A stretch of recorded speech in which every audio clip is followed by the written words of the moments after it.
Shalom, selamat pagi. Perkenalkan, nama saya Adrianti Rambujera Birhunga, NIM 11229, Prodi Manajemen. Hari ini saya akan mempresentasikan laporan penelitian saya yang berjudul Analisis Minat Investasi pada Pelaku UMKM di Kecamatan Kota Waingapu dan Canberra di Sumba Timur. Nah, pertama kita masuk ke latar belakang. Di latar belakang kita bisa melihat di sini ada grafik pertumbuhan investor di Sumba Timur. Nah, bisa dilihat dari tahun 2019 sampai tahun 2021 di Sumba Timur itu mengalami investor itu di Sumba Timur mengalami peningkatan. Nah, yang menjadi masalah penelitian dalam penelitian saya itu banyak pemilik UMKM di 4 kecamatan di Sumba Timur yang belum mengenal saham dan menganggap saham itu sama dengan koperasi. Selain itu, ada pemilik usaha yang mengetahui apa itu saham namun memilih untuk tidak berinvestasi karena takut ditipu. Nah, selanjutnya yang menjadi pertanyaan penelitian dalam penelitian saya itu yang pertama, faktor apa saja yang mempengaruhi minat investasi pada pelaku atau pemilik UMKM? Lalu yang menjadi tujuan penelitian dalam penelitian saya itu ada 3. Yang pertama, untuk menguji apakah literasi keuangan berpengaruh terhadap minat investasi. Yang kedua, untuk menguji apakah risk tolerance berpengaruh terhadap minat investasi. Dan yang ketiga, untuk menguji apakah faktor demografi berpengaruh terhadap minat investasi. Nah, yang menjadi manfaat penelitian saya itu untuk membantu masyarakat, khususnya pelaku UMKM, untuk mengenal dunia investasi di pasar modal. Nah, selanjutnya teori yang saya gunakan dalam penelitian saya adalah teori of planned behavior. Nah, planned behavior ini menjelaskan bahwa seorang investor akan melakukan investasi berdasarkan perspektif kepercayaan terkait suatu informasi yang mempengaruhi seseorang untuk melakukan sebuah tindakan berdasarkan informasi yang didapatkan. Lalu selanjutnya minat investasi. Nah, minat investasi ini merupakan variabel dependen dalam penelitian saya atau variabel terikat. Nah, minat investasi ini adalah keinginan seseorang untuk menanamkan modalnya pada suatu perusahaan dengan tujuan untuk mendapatkan keuntungan atau return dari investasi yang diberikan.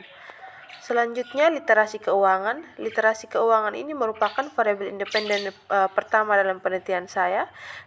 Literasi keuangan ini adalah kemampuan yang dimiliki oleh seseorang untuk mengatur dan mengelola keuangan pribadinya. Sehingga hipotesis pertama dalam penelitian saya adalah literasi keuangan berpengaruh positif terhadap minat investasi pelaku UMKM. Selanjutnya ada risk tolerance. Risk tolerance adalah kemampuan seorang individu untuk menerima dan menanggung risiko yang akan didapatkan dari sebuah kegiatan. Sehingga hipotesis kedua dalam penelitian saya ini adalah risk tolerance berpengaruh positif terhadap minat investasi pelaku UMKM. Selanjutnya yang terakhir ada faktor demografi. Faktor demografi ini dapat diukur dengan beberapa indikator seperti usia, pendapatan, dan pendidikan. Sehingga hipotesis ketiga dalam penelitian saya ini adalah faktor demografi berpengaruh positif terhadap minat investasi pelaku UMKM. Nah, ini di sini dapat kita lihat ada model penelitian. Di sini ada literasi keuangan sebagai hipotesis pertama mempengaruhi minat investasi, risk tolerance sebagai hipotesis kedua mempengaruhi minat investasi, dan faktor demografi sebagai hipotesis ketiga mempengaruhi minat investasi. Selanjutnya ada metode penelitian. Jenis penelitian yang digunakan yang pertama, metode penelitian yang digunakan dalam penelitian ini adalah penelitian kuantitatif. Yang kedua yang menjadi populasi dan sampel. Populasi dalam penelitian saya itu adalah pemilik UMKM di Sumba Timur dan menjadi sampelnya adalah pemilik UMKM di Kecamatan Kota Waingapu dan Canberra. Lalu yang ketiga, teknik pengumpulan data.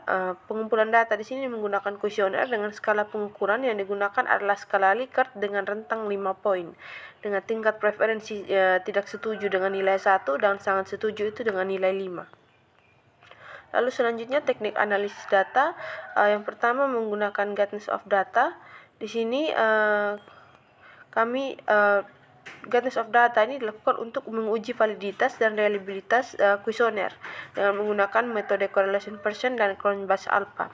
Yang kedua ada uji asumsi klasik. Nah, uji asumsi klasik ini adalah syarat-syarat yang harus dipenuhi atau asumsi-asumsi yang harus dipenuhi jika ingin melakukan pengujian parametrik. Nah, Di sini uji asumsi klasik itu ada 3. Yang pertama uji normalitas, yang kedua heteroskedastisitas, dan yang ketiga itu uji multikoliniaritas. Namun dalam penelitian saya, setelah saya melakukan uji normalitas, ternyata data saya itu tidak normal. Lalu saya sudah melakukan pengobatan menggunakan Monte Carlo, membuang outlier dan menggunakan logaritma. Ternyata data saya itu masih tidak normal, sehingga saya memutuskan untuk tidak menggunakan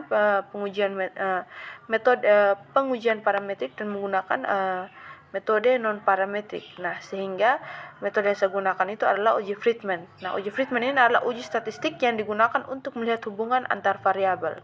Nah, di sini kita masuk ke hasilan pembahasan. Di sini bisa kita lihat analisis statistik deskriptif berdasarkan pendidikan. Rata-rata pemilik UMKM di Sumba Timur itu paling banyak pendidikannya itu adalah lulusan SMA, SMK, dan MA dengan frekuensi 20 dengan presentasi 54,5%. Nah, yang kedua berdasarkan usia, rata-rata usia pelaku UMKM itu paling banyak ada di usia 30 sampai 40 tahun dengan presentasi 62,2% dengan frekuensi 23. Nah, untuk pendapatan ini rata-rata pendapatan pelaku usaha di Sumba Timur itu dari rentang kurang dari 500 sampai 1 juta dengan frekuensi 18 dengan presentase 24,32%. Nah, selanjutnya di sini kita bisa lihat minat investasi. Bisa dilihat bahwa yang berwarna biru itu adalah orang-orang yang mengenal itu saham, sehingga dapat kita ketahui bahwa ternyata di Sumba Timur sebesar 94,6% dari 100% pemilik UMKM itu mengetahui apa itu saham. Nah, selanjutnya ada uji validitas. Nah, yang pertama untuk variabel dependen, minat investasi, ketiga item pertanyaan yang digunakan itu semuanya valid. Yang kedua literasi keuangan untuk variabel independen, ketiga itemnya valid.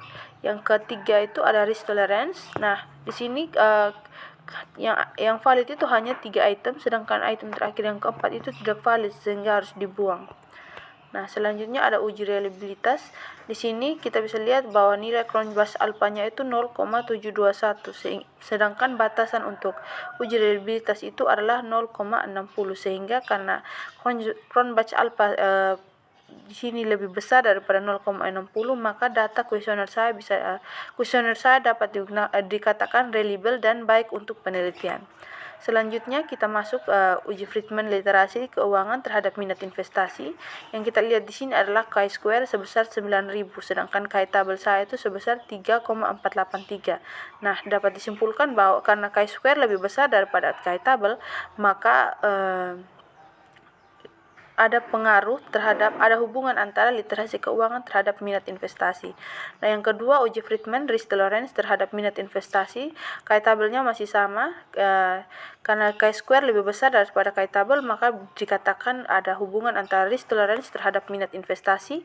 Dan yang terakhir itu uji Friedman faktor demografi terhadap risk tolerance, chi-square-nya juga sebesar 9.757 dan lebih besar dari chi-table, maka dapat dikatakan bahwa faktor demografi memiliki hubungan terhadap risk tolerance. Nah, kesimpulannya kita masuk ke kesimpulan. Literasi keuangan, risk tolerance, dan faktor demografi berpengaruh signifikan terhadap minat investasi. Sekian dari saya, terima kasih.